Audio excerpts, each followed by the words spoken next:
네, 우리 기도하고 말씀 연구 시작하겠습니다. 하나님 아버지, 저희들에게 살아갈 길 주셨습니다. 그것은 저희가 이 말씀 연구를 통하여 주님을 찾아 알아가는 일입니다. 저희가 주님을 알아가는 일에 최선을 다하기를 원합니다. 이 시간에도 이 자리에 오셔서 각자의 마음의 임재에 계셔서 저희들을 하늘로 인도하여 주시옵소서. 감사드리오며 귀하신 예수님의 이름으로 아버지께 간절히 기도드리옵나이다. 아멘. 여러분, 오늘 우리가 이 시간에는 예수님의 생애의 가장 끝부분, 승천하시기 직전에 주신 교훈을 살펴보기로 하겠어요. 예수님께서 그 베드로에게 하신 말씀이죠. 예, 나를 따르라. 제자들에게 나를 따르라. 주님께서 제자들에게 그렇게 말씀하셨어요. 당신을 따르라고. 자, 여러분과 저도 주님을 따르기를 얼마나 원하고 있습니까? 주님을 따르기로. 근데 그 일이 결코 쉽지가 않잖아요. 첫째는 우리가 그 예수님의 제자들이 그 예수님을 이해했던 것처럼 그렇게 이해하지 못하고 있어요. 예. 우리의 주님을 이해하는 그 이해의 기반은 이 성경에서 와야 합니다. 성경. 여러분들이 특별히 구약 예수님에 대한 그런 말씀들을 자세히 연구해 보아야 돼요. 시편이나 여러 가지 복음서에 보면 예수님께서 하실 일에 대해서 또 어떠한 그 사명을 갖고 계셨는지에 대해서 자세히 나와 있거든요. 예수님이 제자들에게 가르쳐 주신 것이 엠마오의 두 제자에게는 예수님이 이 세상에서 어떠한 분이셨는가를 집중적으로 가르쳐 주셨거든요. 이 구약 성경에 예수님이 어떻게 나와 계신지, 메시아가 어떤 분이란 것에 대해서, 사명에 대해서 많이 말씀해 주셨어요. 자, 그런데 제자들은 40일 동안 예수님과 함께 지내면서, 예수님이 이제 부활하시고 나서 함께 지내면서 이것을 깨달았어요. 예수님의 신성에 대해서. 왜냐하면 제자들은 특별히 예수님과 3년을 같이 살았기 때문에 그 예수님을 육체로는 잘 알았죠. 육체로 오신 예수님으로는. 그렇지만 그분을 하늘의 하나님으로 알게 되기까지에는 시간이 필요했어요. 그래서 이것은 무엇을 우리에게 가르쳐 주는가? 여러분과 저가 이 예수님을 신성과 인성으로 아는 것이 얼마나 중요한지 몰라요. 예수님의 신성과 인성을 이해하는 것. 예수님을 베드로가 고백했던 것처럼 살아계신 하나님의 아들로 우리가 이해하는 것이 그 이해의 기반이 우리에게 얼마나 확실해야 하는지에 대해서 여러분의 깊이가 필요합니다. 자, 예수님께서 제자들에게 그렇게 다 기초를 다 주시고 나서 이제 따르라고 하셨죠. 따르라고. 자, 이 예수님을 따르라 하는 따르라에게는 무엇이 수반되는 가르침입니까? 우리가 어떻게 해야 주님을 따라갈 수가 있습니까? 한 단어예요. 그리스도인들이 꼭 이것 잘 하지 못하고 있는 것 중에 하나인데 순종입니다. 순종. 주님의 말씀에 우리가 그대로 따라가는 것. 따름. 이 나를 따르는 굉장히 중요한 의미를 갖고 있어요. 여러분이 이 순종에 대해서 아마 성경 안에서 여러 성경들을 한번 찾아보세요. 순종이 성경적으로 무엇은 어떠한 뜻을 갖고 있는지를 한번 찾아보세요. 여러분 순종과 속박은 차이가 있죠. 속박을 순종 됩니다, 여러분. 속박. 내가 주님께서 주신 어떠한 것에 속박되어서 내가 따라간 건 순종이 아니에요. 그건 자원하는 마음이 아니잖아요. 순종. 그래서 이 순종하는 의미에서 주신 교훈이 한 가지가 있는데, 이 베드로가 주님께서 베드로에게 나를 따르라 하신 다음에 베드로하고 주님하고 따로 바닷가에서 이렇게 길을 걷고 있었잖아요. 그때 예수님이 베드로에게 베드로가 어떠한 죽음으로 죽을지, 베드로 인생이 어떻게 될지에 대해서 가르침을 주시잖아요. 근데 그때 보면 아주 짧게 요한복음에 이 베드로가 흘낏 요한을 쳐다보면서 주님한테 요한에 대해서 물어봐요.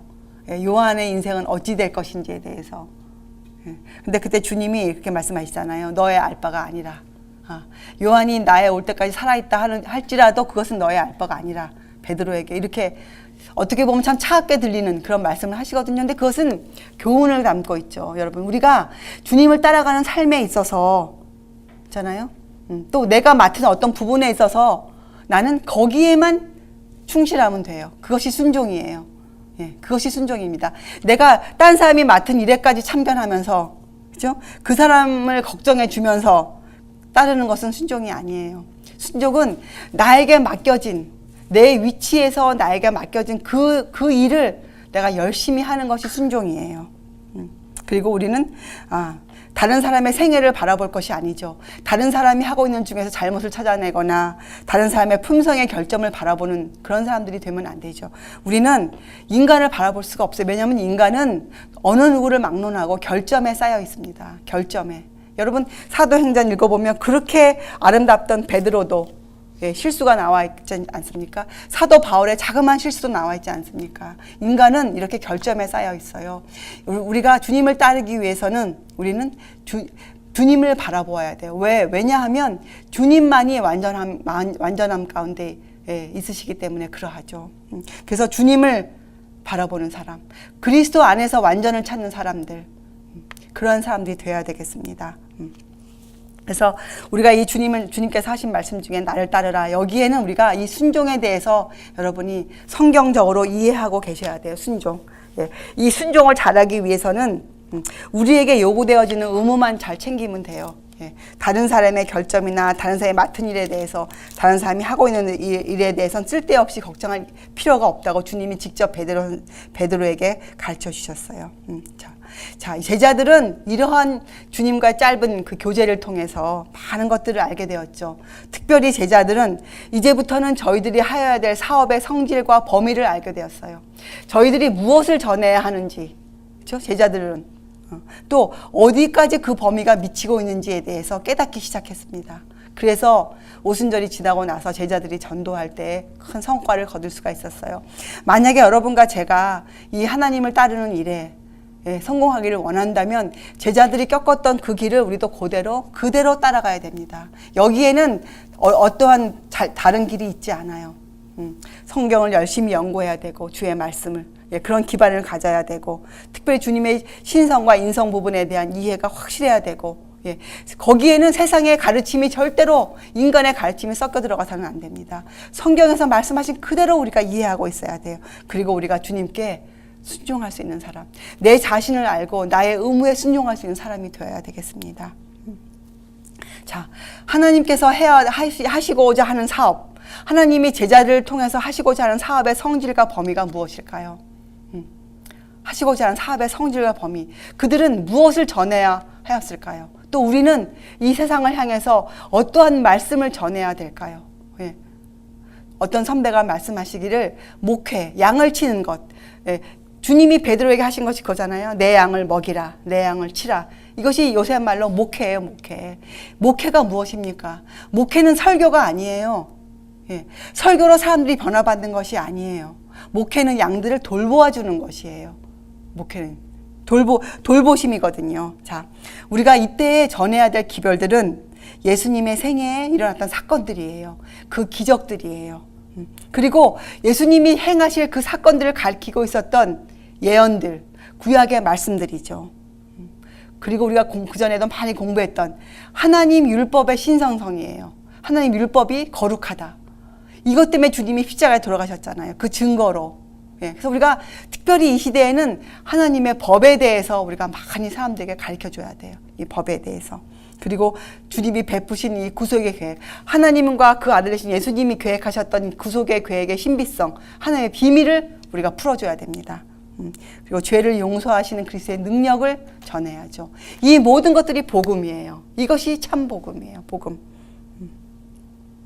그런데 성경에는 이 마지막 때 예수님이 이 마지막 말씀을 하시면서 요한복음에 이것을 전할 때, 누가복음에 이것을 전할 때 보면요, 성령이 없이는 이 일을 할 수가 없다고 말씀하셨어요. 성령이 없이는. 제자들은 그때 이 성령에 대해서 이해하기 시작했어요. 그때 예수님이 하신 말씀이 요한복음에 숨을 내쉬면서 성령을 받으라 이렇게 말씀하셨잖아요. 성령을 받으라. 제자들은 그때 이 성령의 중요함, 예수님이 십자가에 돌아가시고 승천하시고 가셔서 주실 성령의 선물에 대해서 깨닫기 시작하였어요. 여러분과 제가 이 시대 그리스도인들이 이 성령님에 대한 이해가 참 부족해요. 성령님에 대한 이해. 여러분 요한복음 3절에 보면 이런 말씀이 있습니다. 이 말씀은 이 성령을 받으라 하시면서 하신 말씀인데, 너희가 네 죄든지 사하면 사하여질 것이요 네 죄든지 그대로 두면 그대로 있으리라. 이게 무슨 말씀일까요? 너희가 네 죄든지 사하면 사하여질 것이요 네 죄든지 그대로 두면 그대로 있으리라. 이것은 죄 사하는 권세를 주셨다는 뜻일까요? 죄를 사하는 권세. 우리가 성경 말씀을 이해할 때 항상 원칙을 갖고 있어야 됩니다. 자, 원칙은 이거예요. 죄를 용서하시는 능력은 누구만 갖고 계시는 겁니까? 네. 죄를 용서하시는 능력은 그리스도께만 있으신 능력이에요. 주님만이 갖고 계신 고유한 능력이에요. 주님의 고유 특권이에요. 자, 교회나 우리들에게는 그러한 능력이, 그러한 권세가 없습니다. 죄를 용서하시는 분은 예수 그리스도 홀로 하세요. 자, 그러면 이 말씀이 어떠한 말씀일까요? 너희가 사하면 사하여질 것이요. 이것은 용서에 대한 가르침이에요. 용서. 자, 교회는 예수님이 사실 이런 모든 말씀을 교회에게 주셨어요. 교회. 여러분, 교회 원칙이 있죠. 교회. 그러면 여러분과 제 마음에 어떻게 개념이 들어와야 됩니까? 교회. 지금 기독교회가 갖고 있는 교회의 개념이 아니잖아요. 교회는 예수님을 진실로 믿는 사람들의 모임이 교회잖아요. 교회. 그렇죠? 그들이 교회잖아요. 교회. 자, 이 교회, 진실로 주님을 믿는 사람들이 해야 될 일이 또 나와 있어요. 디모데전서 4장, 디모데후서 4장 2절에 보면 우리들은 범사의 오래 참음과 가르침으로 사람들을 경책하고 경계하고 권고해야 될 또 책임을 갖고 있다 나와 있어요. 교회는 죄를 지은 자들에게 죄를 알려줘야 돼요. 예. 교회는 이 세상의 죄를 집어서 가르칠 책임을 갖고 있는 것이 교회입니다. 교회는 죄를 경고하고 교훈해서 회복시킬 의무를 갖고 있는 곳이에요. 자, 교회는 잘못을 성실하게 다루어야 합니다. 여러분, 성실하게 다룬다는 뜻이 무엇일까요? 잘못을. 죄는 변명할 여지가 있어요? 없어요? 죄는 변명할 여지가 없습니다. 또 복음은 죄를 변명할 구실로 주신 것이 아니에요. 복음은. 그렇죠? 우리는 위험에 빠진 영혼들을 경고해야 될 파수꾼의 책임을 갖고 있습니다. 그리고 우리는 죄를 그대로 죄라 부를 수 있는 그런 담대한 용기도 필요합니다. 자, 우리는 사람들이 짓고 있는 죄, 특별히 십계명을 범하고 있는 죄, 도둑질하는 죄, 하나님의 것을 훔치고 있는 죄, 하나님의 나를 거룩히 지키지 않고 있는 죄, 우상을 섬기고 있는 죄, 이런 죄들에 대해서 우리는 사람들에게 집어서 우리는 얘기해야 됩니다. 알려줘야 됩니다. 우리는 그 부분에 대해서 사람들을 가르쳐야 됩니다. 그리고 그들을 지키게 해야 됩니다. 그것이 여러분과 제가 해야 될 임무 중에 하나입니다. 큰 임무입니다. 갈라디아 17절에 이렇게 나와 있어요. 이런 일을 하는 자들, 그러니까 하나님의 그런 우상 숭배를 하는 자들, 이런 일을 하는 하나님의 나라를 위협으로 받지 못할 것이요. 얼마나 명백하게 사도 바울이 말씀을 남겨놓으셨습니까? 우리도 이렇게 전해야 됩니다. 하나님의 법을 지키지 아니한 사람들은 하나님의 나라의 위협을 얻을 수 없습니다. 이것을 원칙으로 가르쳐줘야 됩니다. 사람들에게. 이것이 복음이에요. 이것이 복음의 진정한 기별이에요. 자, 그러나 우리가 그렇게 말씀을 전해도 그 말씀을 듣고도 죄를 고집하는 자들, 죄를 고집하는 자들에게는 우리가 그들에게 전한 하나님의 말씀이 그들을 어떻게 합니까? 정죄하죠. 그 말씀이 있잖아요. 근데 그 말씀은 하나님이 누구를 통해 선포하십니까? 우리를 통해서 선포하시잖아요. 그 말씀이 바로 요한복음 20장 23절 말씀이에요. 예. 너희가 네 죄든지 사하면 사하여질 것이요. 네 죄든지 그대로 두면, 예. 이런 경책을 받지 아니하면 우리를 통해서 하신 그 말씀이 그들을 어떻게 해요? 정죄하게 되는 것이죠. 그래서 이 말씀은 우리에게 하는 권세를 주셨다는 것이 아니고 교회에게, 예. 우리는 아무도 판단할 자격이 없어요. 사람들은. 그것은 오직 주님께 속한 것이거든요. 이것은 뭡니까? 우리에게 용서에 대한 가르침을 주는 거예요. 용서. 우리가 앞으로 주님을 따르면서 나갈 때에 잘못한 자를 위하여 우리가 노력해야 되거든요. 잘못을 하고 있는 자들, 아직도 주님의 법을 어기고 있는 자들을 위해서 우리가 노력할 때, 예, 그리고 사실 이 말씀 우리한테 범죄한 자들을 지나치지 말라는 경고의 말씀이에요. 뒤집어서 얘기하면 우리들에게는, 예, 범죄한 자들을 너가 지금 아직도 주님의 말씀을 안 듣고 있어? 하고 지나가지 말라는 것이에요. 그들을 위해서도 우리가 계속적인 노력을 우리가 해야 되는 것이에요. 왜냐하면 그들이 그 말씀을 들으면 어떻게 해요?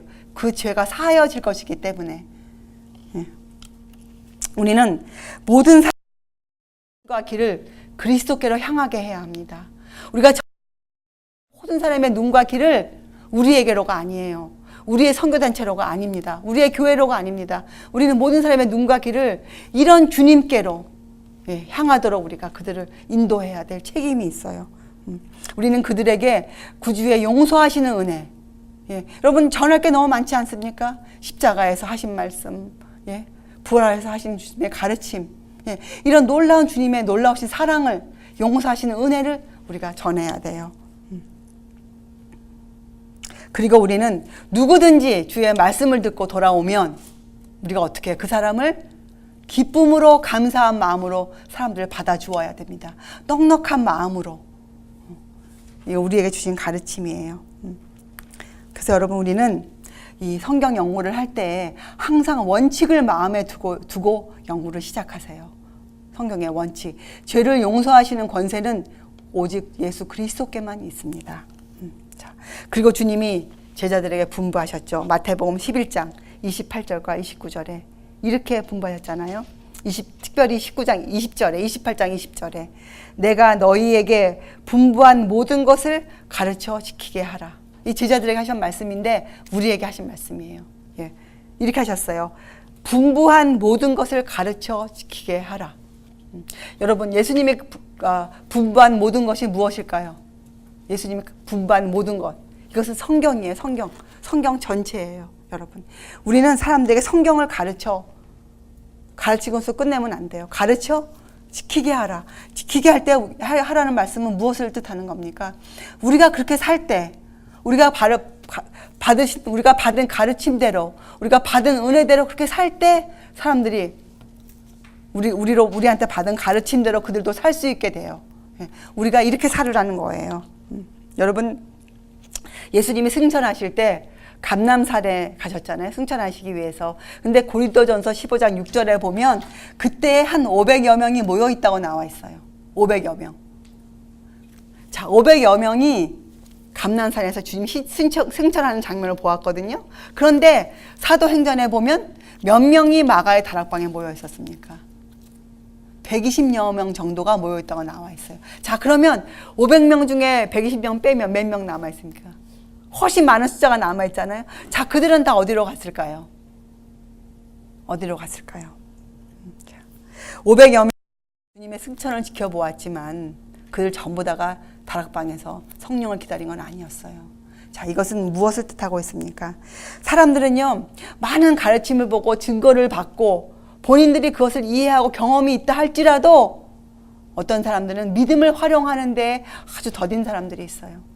믿음은 여러분, 주님을 믿는 믿음은 우리가 실생활에 활용해 쓰지 않으면 성장하지 않습니다. 자라나지 않아요. 그저 지식으로만 남아있게 되어 있어요. 그것은 아무 쓸모가 없어요. 그것은 맛을 내지 않는 소금이에요. 갖다 버려 사람들이 짓밟힘을 당하게 돼 있어요. 우리가 주님을 믿고 따는 그 믿음, 우리의 영혼의 닷을 지켜주는 믿음은 우리가 활용해야 돼요. 우리가 매일매일 그 믿음을 활용하고 살아야 됩니다. 그렇게 하지 아니하면 결국에는 주님을 배반하는 자리에 서게 되어 있어요. 여러분 아는 것이 우리가 믿는 것과 아는 것이 하나가 되어서 우리의 삶을 움직여 주어야 됩니다.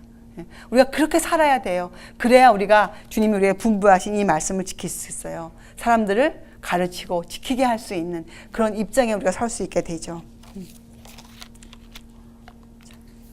주님이 약속하셨어요. 내게 오는 자를 나는 결코 쫓아내지 않으리라. 이러한 말씀이 여러분과 저에게 이런 전도 사업할 때 주님을 위해 헌신하는 삶을 살 때 우리에게 얼마나 큰 약속으로 다가와야 되겠습니까? 내게 오는 자를 나는 결코 쫓아내지 않으리라. 우리의 주님이 살아계신 주님이 하신 약속이세요. 이 약속을 우리가 믿어야 또 믿는 대로 살아야 우리가 나가서 이 말씀을 전할 때 사람들이 그 말씀을 믿고 따라오게 되는 거죠. 여러분 마가복음 16장 이런 말씀들이 여러분과 저의 삶에 얼마나 능력을 주지 못하고 있는지 참 놀라울 정도로 우리가 참 무지한 자들입니다. 우리가 정말 주님 앞에 회개해야 돼요. 여러분 마가복음 16장 17절과 18절을 한번 읽어보세요. 믿는 자들에게는 이런 표적이 따르리니 곧 저희가 내 이름으로 귀신을 쫓아내며 새 방언을 말하며 뱀을 집으며 무슨 독을 마실지라도 해를 받지 아니하며 병든 사람에게 손을 얻은 즉 나으리라 나으리라 하시더라. 이렇게 말씀하시고 하늘로 올라가셨거든요. 자, 이 말씀이 왜 여러분과 저의 생애에 나타나지 않고 있을까요? 왜 이 시대에는 이런 말씀의 능력이 보여지지 않고 있을까요? 왜 사도시대의 사도들에게 나타났던, 초대교회에 나타났던 이런 능력들이 왜 지금은 보여지지 않고 있을까요? 왜 특별히 여러분과 제 삶에 나타나지 않을까요, 여러분? 우리가 깊이 생각해보고 우리가 주님 앞에 무릎을 꿇고 회개하고 우리가 주님께 힘을 꼭 얻어야 되겠습니다. 왜 그럴까요, 여러분? 어떻게 생각하세요? 무엇 때문에 우리가 이 말씀이 17절과 17절의 말씀에 우리가 그렇게 우리가 우리의 주의를 가하고 있지 않을까요? 많은 분들이 이렇게 얘기해요. 이것은 늦은 비 성령을 받아야 일어날 일이다. 이렇게 말을 하거든요. 근데 과연 그러할까요? 늦은 비 성령을 받지 못했던, 이른 비 성령만 받았던 그 시대의 제자들에게는 나타났었는데 우리 시대의 늦은 비 성령의 일은 그럼 그들보다 힘이 약한 성령님이실까요? 저는 아니라고 생각합니다, 여러분. 우리가 이 말씀이 마음을 치지 못하는 것은 그만큼 우리가 무감각하기 때문이에요. 그만큼 우리가 주님께 대해 살아계신 주님을 믿지 못하기 때문이라고 저는 생각합니다. 살아계신 주님을 우리가 정말로 믿고 우리가 그렇게 헌신하고 살고 있다면 이러한 일이 우리 삶에도 분명히 나타날 것이에요. 왜냐하면 이러한 것들은 성령님께서 선물로 주신 것들이거든요. 필요할 때 방언의 은사는 선물로 주신 거였잖아요. 그렇죠? 새 방언. 우리가 정말 그런 사람들에서 전도할 입장에 놓인다면 우리가 이런 능력이 분명히 나타날 것이에요. 우리가 근데 전제 조건이 있어요. 어떻게 합니까? 우리가 주님께서 분부하신 그대로 우리가 살고 있을 때, 주님께서 분부하신 모든 것을 가르쳐 지키게 하라는 이 말씀에 의거해서 우리가 살고 있을 때 이런 역사가 일어나는 것이죠, 여러분. 자, 그럼 우리가 이제 어떻게 해야 되겠습니까? 주님은 우리가 죄로 병든 기를 바라요. 어떤 분이 말씀하시기를 이 세상은 나 환자들이 살고 있는 큰 수용소라 그랬어요. 근데 그 말이 참 맞지 않습니까? 이 지구는, 지금 이 시대의 지구는 나 환자들이 살고 있는 큰 수용소래요. 맞아요. 얼마나 많은 사람들이 살아계신 주님의 기별을 듣고도 전혀 느끼지 못하고 있습니까? 문둥병 환자들처럼. 지금 그런 입장에 놓여 있어요, 이 세상이. 자, 이런 입장에 있는데 주님은 우리에게 이것을 요구하세요. 그런 사람들을 위해서, 그런 사람들의 영혼을 섬겨라. 우리에게 그렇게 나를 따르라. 그렇게 분부하셨잖아요, 주님께서. 자, 그럼 여러분과 제가 어떻게 해야 되겠습니까? 어떻게? 우리가 어떻게 해야 되겠어요? 다 버리고 우리가 어디 사지로 이제 주님을 들어본 적이 없는 아프리카 산골이나 저 중국의 깊은 오지로 떠나야 되겠습니까? 우리가 지금? 아니요. 주님은 그렇게 얘기하시지 않으셨어요. 우리는 지금 우리가 할 수 있는 입장에서, 우리가 서 있는 이곳에서 나의 일을 시작하면 돼요. 나의 삶을 시작하면 됩니다. 나의 삶을. 우리가 그동안 많이 공부한 것들이 얼마나 많습니까? 더 이상은 우리가 공부할 것이 없을 것 같아요, 여러분. 저는 여기서 더 이상 여러분에게 할 말이 없는 사람인 것 같아요. 너무나 많은 말을 했고, 우리가 너무나 많은 말을 공언했고, 믿음을 이야기하였고, 그렇죠? 참 많이 했어요, 여러분. 우리 한번 생각해봐요. 이제 여러분과 저는 무엇이 시급합니까? 우리는 이제 그렇게 사는 것이 필요해요. 주의 말씀대로 우리가 사는 것, 우리의 삶을 통해서 우리가 주님을 증거하는 것, 이제 우리가 그 부분에 있어서 우리가 정말 한번 성장하고 그렇게 살아봐야 돼요. 이제는 우리가 그래서 이제는 정말 삶으로 주님의 충성된 증인이 되어야 됩니다. 우리가 그렇게 살아볼 때 하나님이 그 다음에 길을 인도하실 것이에요. 근데 우리가 그렇게 살지도 않으면서, 아무것도 하지도 않으면서, 내 마음대로 우리 삶을 인도해 가면서 우리가 이런 것들을 바라면 참 그거는 정말 말이 안 되죠, 여러분. 자, 이제 여러분과 저는 진실한 신앙을 가지고 우리가 근면된 신앙의 삶을 살아야 되겠습니다. 이제 우리 하늘로 미니스트리에 속한 여러분과 저는 참 많은 말을 우리가 그동안 했어요. 그리고 많은 가르침들을 배웠고 또 많은 것들을 우리가 알고 있고, 근데 이것이 끝이 아니지 않습니까, 여러분? 이것이 여러분과 저의 끝이 아니에요. 이제부터 여러분과 저는 주님이 우리에게 마가복음 16장과 마태복음 28장, 그죠? 누가복음 24장, 요한복음 20장 21절에 마지막으로 하신 그 말씀들을 우리는 우리 삶으로 우리가 지켜야 돼요. 그리고 우리가 그렇게 사람들을 가르치고 분부한 것들을 우리가 가르치고 지키게 해야 합니다. 그것이 우리의 사명이에요, 여러분. 이제 여러분과 저는 이 죄로 물든 죄로 괴로워하는 영혼들을 주께로 인도하는 그 사업에 진정으로 헌신하는 사람들이 되어야 됩니다. 우리의 삶을 통해서 이제 여러분과 저는 우리의 그물을 오른편으로 던져야 됩니다. 주님이 던지라 한 곳으로 우리의 그물을, 우리가 먹고 사는 삶을 던져야 됩니다. 그쪽으로, 주님께로. 그것이 여러분과 제가 살 수 있는 유일한 길이에요.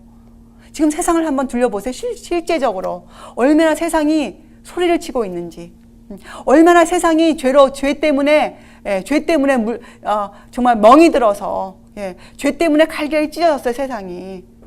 사람들의 마음이 아주 찢어져 버렸어요. 믿는다고 하는 사람들조차도 마음들이 좋지 않아요. 연합하는 일에 열심을 내지 않고 있어요. 자기의 것을 고집하고 있어요. 이런 암담한 현실에 우리가 어떤 입장에 처해 있어야 되겠습니까?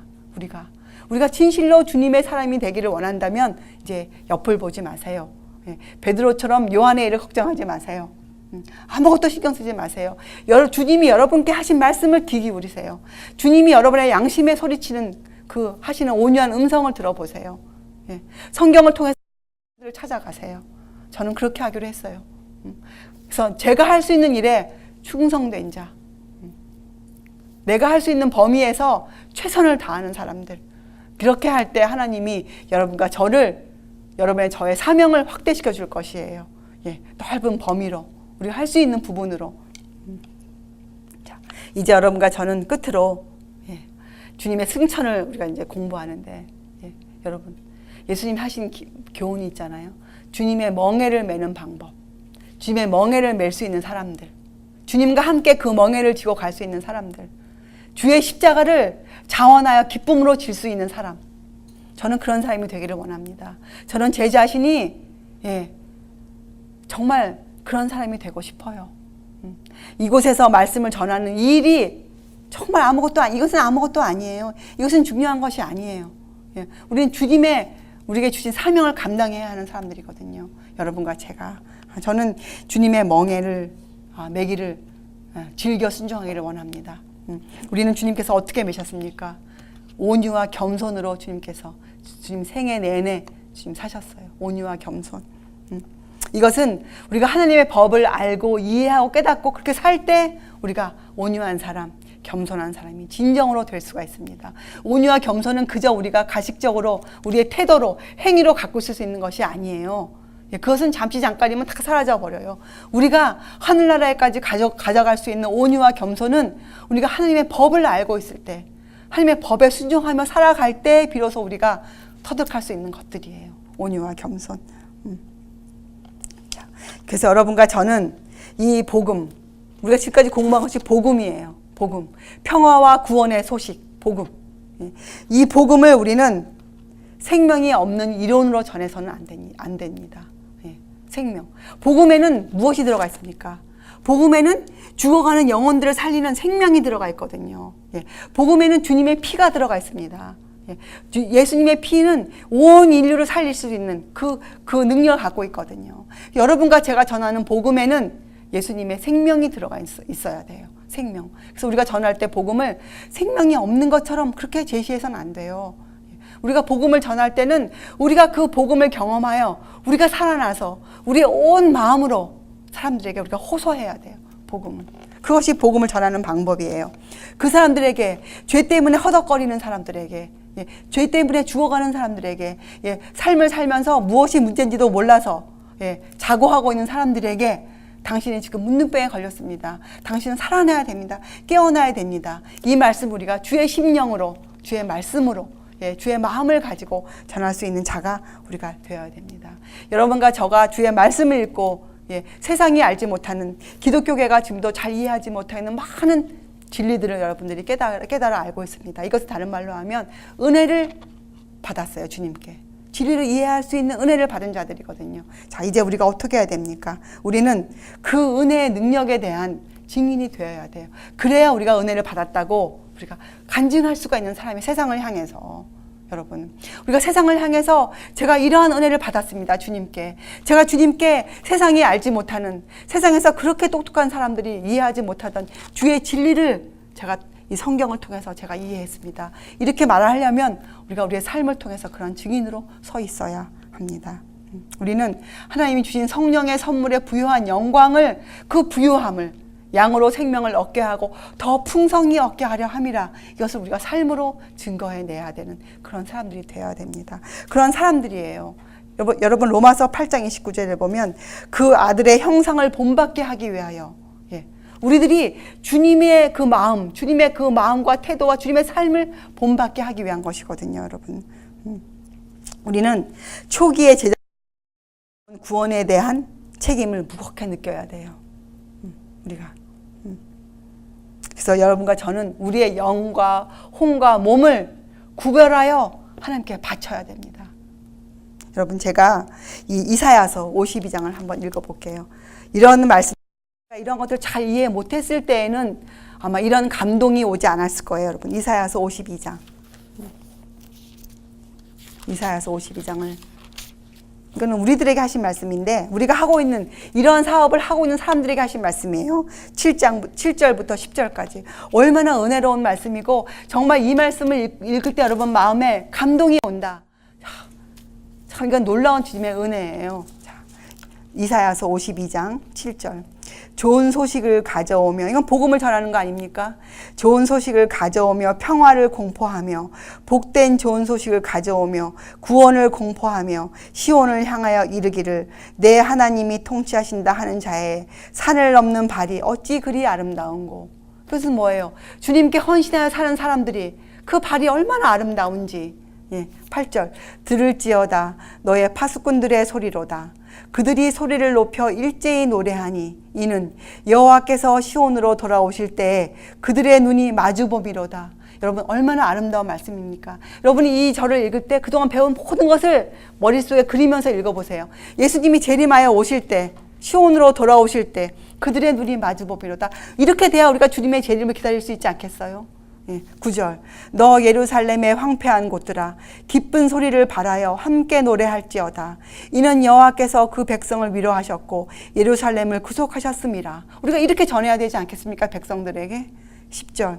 여호와께서 열방의 목전에서 그 거룩한 팔을 나타내셨으므로 모든 땅끝까지도 우리 하나님의 구원을 보았도다.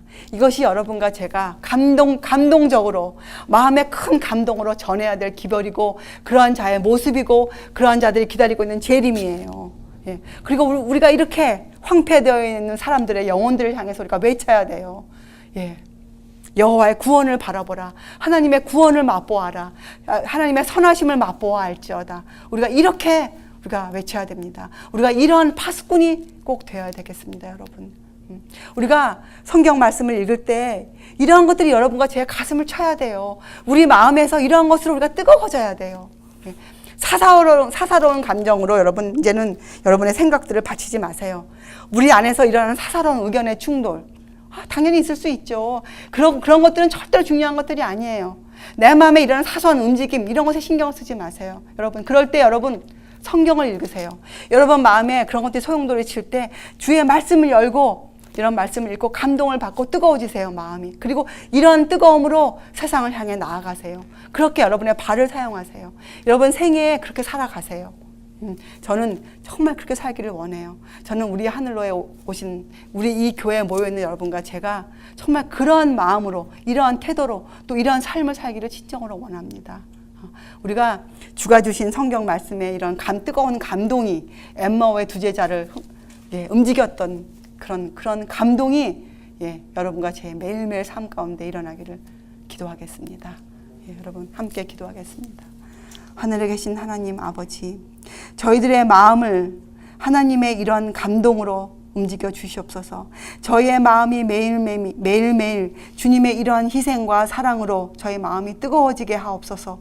그래야 저희가 이 황폐한 곳들을 향하여 저희가 담대하게 그 길을 걸어갈 수 있도록 주님 도와주시옵소서. 저희가 이렇게 헌신하여 저희의 영과 혼과 몸을 구별하여 주께 드리는 주의 백성이 되게 하여 주시옵소서. 저희가 이 일을 위해서 모든 것을 주께 드리는 주의 신실한 백성 삼아 주시옵소서. 감사드리오며 귀하신 주 예수 그리스도의 이름으로 아버지께 간절히 기도드리옵나이다. 아멘.